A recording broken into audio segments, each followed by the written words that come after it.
समाज किसी को बांटने से, किसी को एक बिस्कुट और चावल देने से किसी का जीवन नहीं चलता। जिसके घर गिर गया हो, जिसका घोंसला खत्म हो गया, खोता उजड़ गया, ऐसे परिवार को आप सरकार को चाहिए कि उसको आगे ले आए, उत्थान कराए। नहीं तो ऐसा विवश हो जाए कि भाई कहीं पलायन करे। क्या ऑप्शन है उसको? पलायन करना ऑप्शन तो नहीं है भाई, चलो गाँव छोड़ दो। तो उन्हें बसाना होगा, फिर से उनके घर देना होगा और काम करना पड़ेगा। मैं तो यही है कि घर दीजिए और जिसके पास जमीन नहीं बचा है उसको नौकरी दीजिए। आप ये करें और भेदभाव मिटा कर काम करना पड़ेगा, जाति पाति से ऊपर उठ काम करना पड़ेगा। ये देखना पड़ेगा कि हमारे मनुष्य एक जाति है, इस हिसाब से काम करना पड़ेगा, तब काम हो सकता है। जवैनिया पूरा गांव लगभग 75% तो गंगा नदी में चला गया है और इस साल से ही नहीं जा रहा है, पिछले साल से जवैनिया गांव कंटिन्यू गंगा नदी में जा रहा है। कटाव बहुत तेजी से, जिस भी दिन कटाव हो रहा है उस दिन लगभग 2 से 3 बीघा जमीन जा रहा है और जो भी घर उस समय चपेट में आ रहे हैं वो सारे के सारे गंगा नदी में विलीन हो रहे हैं। और जो भी सुन रहा है वो कुछ ना कुछ मदद करने यहाँ के लोगों के लिए आ रहा है। अभी हमारे साथ मौजूद हैं अजय सिंह जी, उद्योगपति, बीजेपी नेता भी हैं। ये यहाँ पर पहुँचे हुए हैं। क्या लेकर के पहुँचे थे, मैं ये जानने का सबसे पहले प्रयास कर रहा हूँ। क्या लेकर के यहाँ पर पहुँचे थे इन लोगों के लिए? मैं जैसे मुझे खबर मिला था तो मेरी टीम के द्वारा लड़के यहाँ लगातार आ रहे थे, तो मैं लेके क्या आऊँगा? जिनका घर गिर गया, इतना सालों साल पुराना, 50 साल 100 साल पुराना जिसका घर गिर गया, उसको मैं क्या दे सकता हूँ? वो यादें दे सकता हूँ उनका, उस घर के आंगन में खेलें वो दे सकता हूँ? नहीं दे सकता। एक उनको ढांढस बनाने के लिए मैं आया कि चलिए गंगा माँ नहीं आपको घर दिया था, वो घर ले गई हैं, तो इस हिम्मत नहीं हारना है। मैं उनके लिए कोशिश किया कि जब भी मैं आऊँ तो आदमी खाली हाथ तो नहीं आता, तो उनके लिए कुछ सामान भी लेके आया कि कुछ उनको उम्मीद की किरण दिखे। अब बहुत नुकसान हुआ है, मतलब कि असहनीय है। जिनका बड़े बड़े मकान चले गए, मैं देखा जिस व्यक्ति ने अपना घर बनाया होगा, आज मैं छेनी हथौड़ी से अपने घर का चौकट कबाड़ी निकाल रहे हैं, बचाने की कोशिश कर रहे हैं, कुछ भी 5 पैसा का तो सामान निकल जाए तो तिनका तिनका निकालने की कोशिश करता है, लेकिन गंगा माँ ले जा रही हैं। कुछ लोग ऐसे मिले, एक विकलांग लड़की मिली जिसका पैर नहीं था, वो बोली कि हम रात में घर में सोए थे, घर गिर गया, कुछ भी निकाल नहीं पाए, सब सामान चला गया। उसको मैंने बोला साइकिल दिलवाने के लिए बोला है।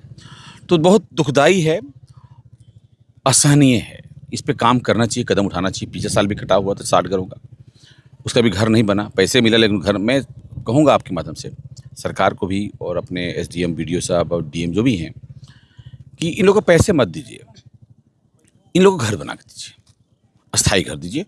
और जो बांध की समस्या है, जो कटाव की समस्या है, इसका परमानेंट सोल्यूशन होना चाहिए। आज के समय में, इस साइंटिफिक युग में हर कुछ संभव है। चाहे तो गंगा जी कटाव रोक सकते हैं, ठोकर बना सकते हैं, गंगा जी को साफ कर सकते हैं, गंगा जी की धारा को सीधा कर सकते हैं। ये सब काम करना पड़ेगा। अभी नहीं हो सकता, पानी बढ़ा हुआ है। जब पानी कम होता है तो इस पर काम होना चाहिए कि आगे परमानेंट सोल्यूशन होने। तो हर साल ये भविष्य आएगी, हर साल हम रोएंगे, हर साल वो समाज सेवक आएंगे। समाज किसी को बांटने से, किसी को एक बिस्कुट और चावल देने से किसी का जीवन नहीं चलता। जिसके घर गिर गया हो, जिसका घोंसला खत्म हो गया, खोता उजड़ गया, उसको ढांढस बनाने से उसको करके देना पड़ेगा। यहाँ के लोग कह भी रहे हैं कि हम लोगों को कितना दिन लोग देंगे, 10 दिन या 20 दिन, इसके बाद तो फिर हम लोग जाएंगे। वो समस्या का समाधान नहीं है, वो हमें ये भंडारा से नहीं होने वाला है। उनको व्यवस्था देनी पड़ेगी, उनको परमानेंट सोल्यूशन देना होगा। ये देते 10 दिन के बाद कोई नहीं दिखेंगे, यहाँ पर नहीं दिखेंगे। अभी दिख रहे हैं, 1-10 दिन बाद कोई नहीं आएगा, चूँकि यूज्ड टू हो जाएंगे। तो हमें ज़रूरत है परमानेंट सोल्यूशन का। इन लोगों को एक टेंट बनाना चाहिए, इनको सरकार को ज़मीन चिन्हित करना होगा। सरकार पास बहुत ज़मीन होता है, क्योंकि सारे ज़मीन चले गए। पहले इनको घर दें, सरकार को चाहिए। मैं तो इतना भी कहूँगा, जो घर ढह गया, जिनका ज़मीन जिसके पास नहीं है, जिसके पास आय का साधन ज़मीन था, वो भी चला गया, उनके परिवार को एक सरकारी नौकरी भी दें। कम से कम आय तो चले, जीविका तो चले। तो ऐसे परिवार को आप, सरकार को चाहिए कि उसको आगे ले आए, उत्थान कराए। नहीं तो ऐसा विवश हो जाए कि भाई कहीं पलायन करे। क्या ऑप्शन है उसको? पलायन करना ऑप्शन तो नहीं है भाई, चलो गाँव छोड़ दो। तो उन्हें बसाना होगा, फिर से उनके घर देना होगा और काम करना पड़ेगा। मैं तो यही है कि घर दीजिए और जिसके पास ज़मीन नहीं बचा है उसको नौकरी दीजिए। आप ये करें, मगर एक मुहिम नहीं छेड़ा जा सकता है कि जिस तरह से जो भी लोग 2 रुपये जो दान दे सकते हैं, 10 रुपये दे सकते हैं, 1000 रुपये दे सकते हैं, लाख दे सकते हैं, एक ऐसी टीम बनाई जाए, टीम बना करके जवैनिया गांव के लिए काम किया जाए, सरकार के भरोसे ही न बैठा जाए। नहीं, बिल्कुल काम हो सकता है। देखिए, उसके लिए क्या है ना कि उसके लिए वो कौन कर सकता है? उसके लिए कमेटी गठन पड़ेगी, गांव को ही करना पड़ेगा। गांव में ही पंचायत जो पंचायत है, पंचायत द्वारा इस तरह अभियान चलाया जाए, उसे मदद मांगी जाए, पंचायत में अकाउंट में पैसा आए, इन्हीं की पैसे के बंदर बांट होने लगे। तो एक्चुअल में प्रोजेक्ट बना के वो काम होना चाहिए। नहीं तो पैसा आप डोनेट के लिए आज देंगे, डोनेट बहुत सारा होने लगेगा, बहुत पैसे आएंगे। अब बिल्कुल आ जाएंगे, उतना पैसे घर बन जाएंगे। मान लेते हैं 200 घर गिरा है यहाँ पे, 200 लोग घर बनाने के लिए एक आदमी का मान लेते हैं घर बनाने में कितना 5-5 लाख रुपया लगेगा। तो 5-5 लाख रुपया बनाने में आप लाखों लोग डोनेट कर सकता है, करता ही है। उसके लिए एक संस्था बना करके काम हो सकता है, क्यों नहीं हो सकता? बड़ी बड़ी सिटी बसाया जाता है, उसी तरह जोइनिया गांव को बसाने के लिए काम किया जाए। मतलब एक ऐसा जगह चयनित कर लिया जाए, प्रयास किया जाए एक कि हाँ भोजपुर के लोग करें प्रयास, बिहार के लोग करें, या फिर पूरे देश के लोग करें। बिल्कुल हो सकता है काम, और करना भी चाहिए, इस बिंदु पे काम करना चाहिए।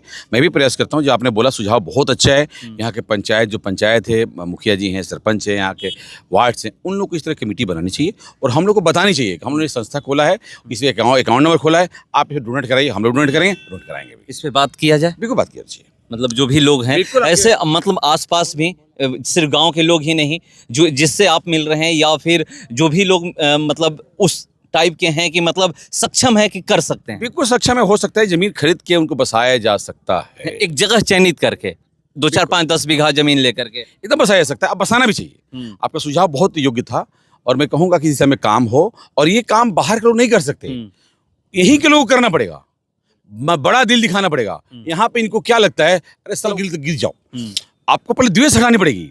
यहाँ पे गाँव में द्वेष बहुत है, बदल से जलन बहुत है, तो हमें द्वेष भावना हटा करके समाज की भावना से आगे आना होगा और एक टीम बनाकर काम करना पड़ेगा और भेदभाव मिटा कर काम करना पड़ेगा, जाति पाति से ऊपर उठ काम करना पड़ेगा।